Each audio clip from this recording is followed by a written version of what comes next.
కనిపించట్లేదా మీ కళ్ళకి Rajasekhar suit boot వేసుకుని ఢిల్లీకి వెళ్ళడం కనిపించట్లా? అడగపోయా పంచ కట్టుకున్నాడు సూటు బూట్ ఎందుకు వేసుకుంటావు అడగపోయావా? ఢిల్లీకి వెళ్ళిన చంద్రబాబు నాయుడు గారు ఢిల్లీకి వెళ్ళిన ప్యాంట్ షర్ట్ ఉందయ్యా, అమెరికాలో ప్యాంట్ షర్ట్ ఉందయ్యా, సూటు బూట్ వేసుకున్నారంటారంటే సూటు బూట్ వేసుకోవాలి. మీరు మాట్లాడకండి, ఒక్కసారి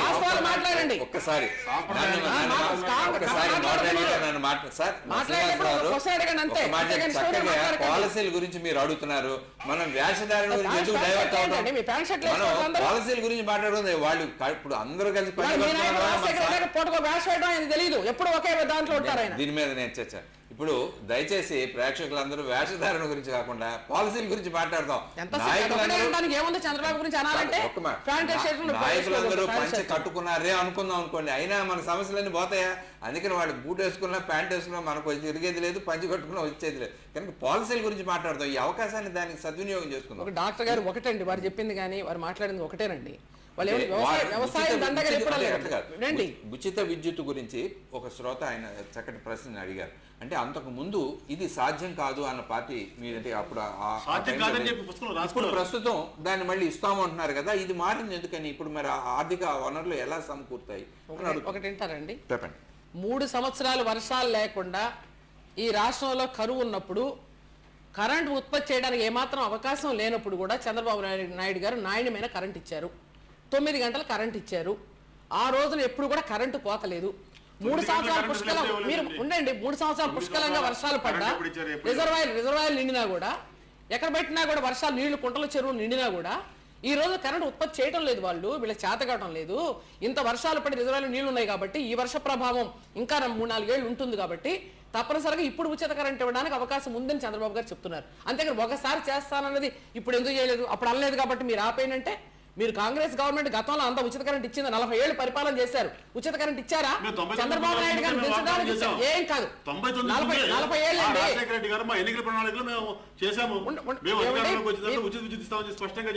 కాదండి. మీరు మాట్లాడినప్పుడు నేను మాట్లాడలేదు కదా, మాట్లాడేయాలి కదా. మీరు తర్వాత చెప్పండి. ఎన్టీ రామారావు గారు పార్టీ పెట్టక ముందు వరకు కూడా 30 సంవత్సరాలు వీళ్ళు పరిపాలన చేశారు. తర్వాత 1990 నుంచి 94 వరకు కూడా కాంగ్రెస్ పార్టీ పరిపాలన చేసింది. నేను ఇప్పుడు గవర్నమెంట్ చీఫ్గానే ఉన్నాను. తర్వాత మళ్ళీ ఎన్టీ రామారావు గారు మళ్ళీ వచ్చారండి 94లో. ఆ తర్వాత మళ్ళీ ఎన్టీ రామారావు గారు కానీ చంద్రబాబు గారు కానీ 7 సంవత్సరాలు వచ్చారు. అటువంటి అప్పుడు ఏమైందంటే ఆ రోజున ఎప్పుడైనా కూడా 45 ఏళ్లలో మీరు ఎప్పుడు ఉచిత కరెంట్ ఇస్తాను అనకుండా సడన్గా చంద్రబాబు నాయుడు గారిని దించడానికి ఉచిత కరెంటు మీరు ప్రయోగించారు. తెలంగాణలో కానీ రాయలసీమలో కానీ ఆంధ్రప్రదేశ్లో కానీ ఎంతమందికి మీరు ఉచిత కరెంట్ ఇస్తున్నారు? ఫీజులు కట్టించుకొని మీరు ఎలా వేస్తున్నారే? కరెంటు బిల్లు కట్టలేదని మంచాలు కట్టేశారండి, రైతులు మంచాలు కట్టేశారు, గుడ్డలు కూడా తీశారు, రైతుల్ని రుణాలు కట్టలేదని చెప్పి, విద్యుత్ బిల్లులు కట్టలేదని చెప్పి వినండి, విద్యుత్ బిల్లులు కట్టలేదని గుడ్డలు కూడా తీశారు మహబూబ్ నగర్ లో.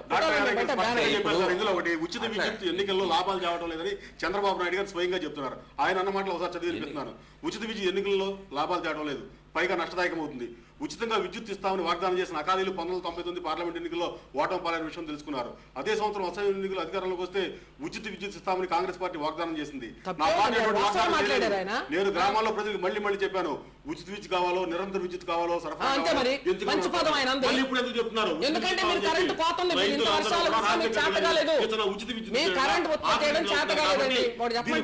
కోసం ఏదో ఒక విధంగా అంటే ఇప్పుడు ఇక్కడ రైతులకున్న సమస్యలని పరిష్కారం చేయడానికి పాలసీలని మనం మాట్లాడాలి.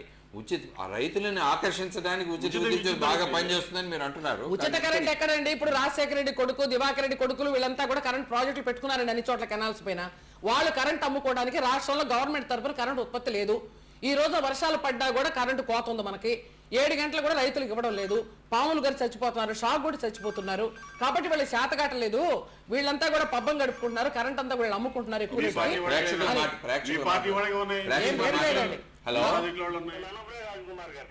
వినండి, చెప్పండి సార్. చంద్రబాబు నాయుడు గారు వ్యవసాయం దండగా అనే మాట అన్నారు. అనలేదండి, దండగానే అనలేదు. దండగనే పదం అనలేదు ఆయన. మీరు మార్చకండి, మాట మార్చకండి. అచ్చనే వ్యవసాయం మీద ఆధారపడకండి. 6 గంటలు వేసుకుని వాళ్ళు రాజశేఖర రెడ్డి ఏం చెప్తున్నాడు అదే చెప్తున్నాడు. మీరు నీళ్ళు ఇవ్వనన్నారు, కాలువలు వదలనన్నాడు రాజశేఖర రెడ్డి. మీరు మెట్ట పంటలు వేసుకోమన్నాడు. మరి నాకు కుదరనే సార్ మీరు మీ అభిప్రాయం చెప్పండి సార్. ₹1,00,000 కోసం రైతు అనేది ఆత్మహత్య చేసుకుంటా అన్నాడు. అవును. అన్నాడు. ఇంకో మాట ఏంటంటే ఒక మనిషి ప్రాణాన్ని ₹1,00,000తో సమానంగా కట్టాయండి.